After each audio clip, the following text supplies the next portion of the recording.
Sometimes here on What If, we have to ask the hard questions, and not necessarily with the aim, the drive, or desire to answer them in a timeline fashion of how history would be altered. Instead, we want to see what the cultural impact would be, how that would be affected, as opposed to the careers of the band members or the bands that are involved, or anything of that variety. Such a question is one that we're tackling today. What if in 1986, Pantera never auditioned or even met Phil Anselmo? The impact, obviously, is immediate, and it's one that is far-reaching. Here in 2015, Pantera is a band that is cited as highly influential among a lot of today's current successors. And they're a band that, during the 1990s, many folks in America have claimed to be metal's savior. The band that really kept metal going during a supposed dark age that actually wasn't a dark age. It was just a place in time where metal was festering and gathering its next great generation of superstars, but was doing so largely overseas, but also was doing it within the home country as well. But what if this had never happened? What if in 1986 they never responded to Phil Anselmo's ad and opted just to quit? So let's give a little bit of information first. For those of you who are surprised that we're talking about Pantera in the 80s, Pantera was a band that's been around since the earliest part of the 1980s. They had 3 albums out prior to Phil Anselmo joining the band in 1986. This was a group that was originally a glam metal group. They had 3 albums that was in this style. They are no longer available. They're very sought-out collector's items, and in fact, there's a 4th album that we're about to speak about that has the same status, and that album is entitled Power Metal. It was the first that was done with Phil Anselmo, who joined the band in 1986 after they had a period in time where they kind of went through a revolving door of guest musicians or temporary replacements for their original singer. Whenever Phil Anselmo joined on board, there was a definite noticeable shift in their style. While they still were able to maintain a little bit of the glam idea, there was a little bit more of a thrash metal-oriented sound with a groove to it. So it was something that was a bit unique at the time. Power Metal by itself is a pretty solid album, though at times can seem a little bit corny, and the band is able to recognize this as well. It's the reason why they decided to sort of dust off that image and decide to retire it. Instead, looking to try to focus a little bit more on just being 4 guys that go out there and create ass-kicking music. A couple of years later, Cowboys from Hell would be released, and the rest is, of course, history. But let's say that on that day in 1986 that never happened. It'd be kind of a very big altering point in heavy metal's history. Now imagine what would have happened. Imagine that in the 1990s, whenever grunge takes over here in America, where bands that are of the thrash and the glam metal variety no longer have their potent effect hold on the population and is now being transitioned into bands such as Nirvana, Soundgarden, and Alice in Chains. Either that or the alternative music that's really starting to dial it up with groups such as REM and U2. U2, of course, being big beforehand, but you get my point.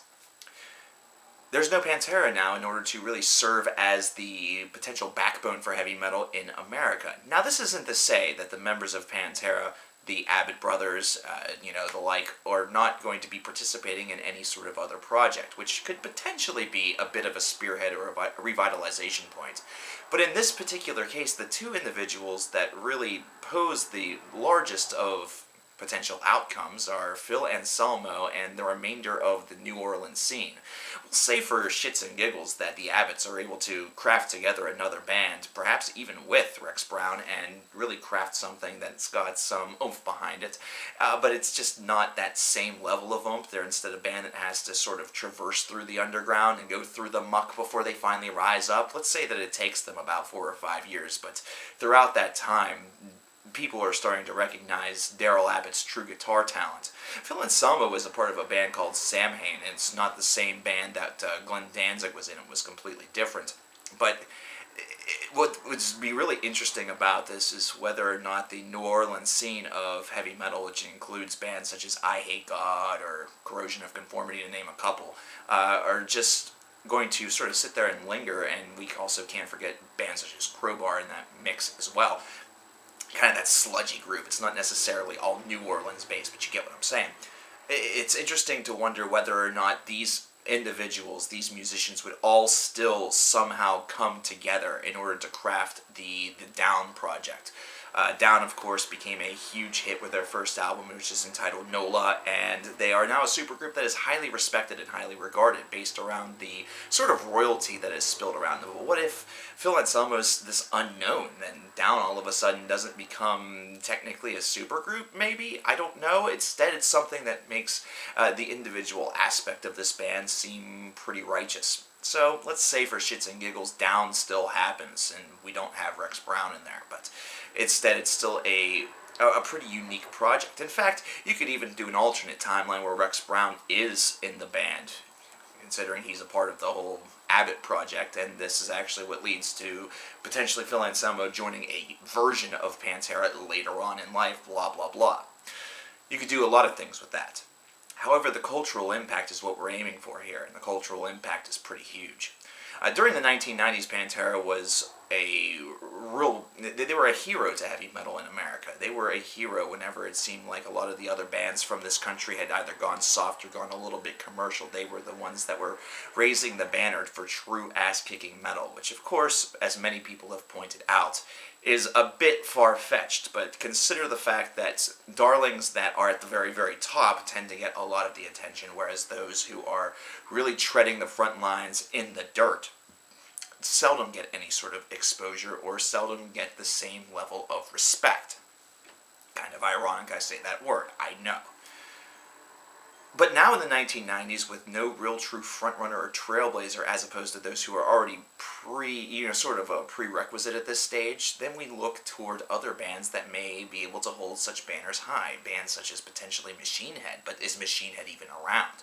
Is Machine Head even around? Are they influenced by Pantera so much where their sound has a bit of a different tone to it? Either that, or are they still the same band as they are? The answer is I think they're relatively similar in nature, considering Rob Flynn is kind of growing up and doing the whole music idea around the same time as Pantera is starting to get really, really hot.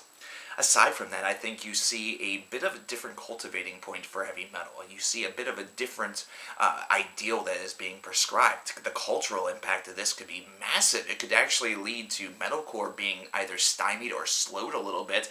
Either that, or it could lead to metalcore, which has a lot of a Pantera influence along with many other bands that are out there. Yes, I know, metalcore and Pantera doesn't sound right considering they're groove metal, but stick with me here a little bit.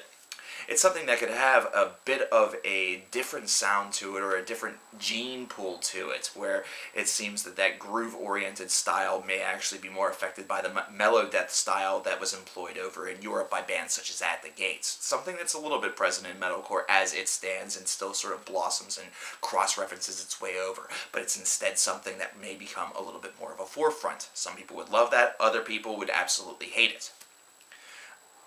Metalcore is also a genre or a subgenre of music that could potentially be delayed a couple of years based around this. Instead of it becoming a huge phenomenon in the 2000s, perhaps we're speaking a little bit more toward when the Melodeath invasion happens in America, perhaps 2003, 2004, or 2005. Very difficult to tell. But whenever it comes to the modern metal philosophy bands such as Five Finger Death Punch and the like, do we have the same bands? Are some of these bands even around? And if they are, do they have the same sound, or is there a marked difference? One thing that is definitely true is that we still have Darrell Abbott. Dimebag Darrell, of course, never was in Pantera, which means that the split with Phil Anselmo never happened in this scenario, which means that he didn't form Damage Plan, unless that's the band, then yeah, we get that. But he's never shot. It's something that does not propitiate that much rage in Nathan Gale, where he attacks and kills Dimebag Darrell on a stage in Ohio. So, is that a good thing?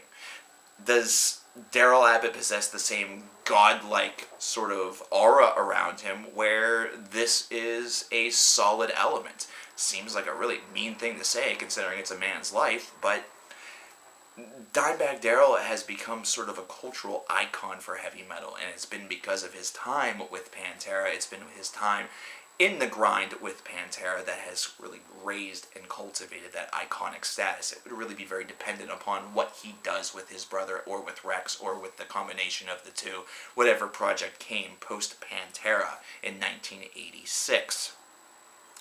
But what about everything else? What about the culture about heavy metal? Do we have as many people who have trudged the lines in heavy metal throughout the 1990s that now, as 40-somethings or late 30-somethings, still really believe in the genre and feel that it's in a boom period as opposed to being in a lull period? Does the lull period actually continue? Does metal actually become even more of a silencer as opposed to one that reawakens and rebirths itself in the latter portion of the 1990s with nu metal? Well, the true answer to that question is that the latter idea with nu metal, it would still occur considering Korn was already a group, and that was a principal influence of a lot of those other bands. But as far as that silencing idea, instead you may see that there are not many alternatives that are actually breaking through. Notice that final statement. That's not saying that there are not any alternatives, period, but they're not breaking through. They're not being seen as marketable. So you have to look at that side of it as well. Any sort of extreme metal outside of nu metal may not be seen as marketable, which means that instead of having that temporary break where you hear a band that's got a heavy veneer to them on the radio, either that or you see a revitalization of stuff like Headbangers Ball or stuff like that, you're not going to be as prone as a company or as a business to maybe take that leap, considering there was no band to really trailblaze it, or no band where they feel that metal is a marketable tool, which is a sad, sad truth. So overall, I think that history got this one perfectly correct and 100% okay. There have been tragedies along the way. There have been things that have been absolutely bar none terrible that have happened. The loss of Dimebag Darrell is felt every single day, but it is also something that has elevated the metal legend one step further. It's elevated his legend one step further, and even though it annoys the hell out of some people, they need to understand that this is a gentleman that was not, killed based around his own furious overindulgence. It was instead a man who was murdered, someone whose life was taken before other people's eyes, on stage, mind you. And that definitely boasts the martyr status, and it definitely boasts the status of legend. This is one where history thankfully occurred the way in which it did, because the history that sort of mutes metal even further in America is one that affects many people, and it's one that perhaps leaves us as a much smaller brotherhood here in 2015. Either that or a brotherhood that's just really starting to ramp up. It's funny to think that perhaps the bands that are deemed legendary, or the bands that even formed, are perhaps questioned just based around the simple idea that Phil was never included with Pantera. But it is a reality. It is a possibility. And it's a scary one. So it's good that history indeed happened like this. It is good that history happened as it did. It's good that we're just simply asking what if, as opposed to wondering what could have been. I'm Cover Killer Nation, and next time we'll ask another hard what if question. If you want to be around for that, which I hope that you do, please hit the subscribe button below. Thanks.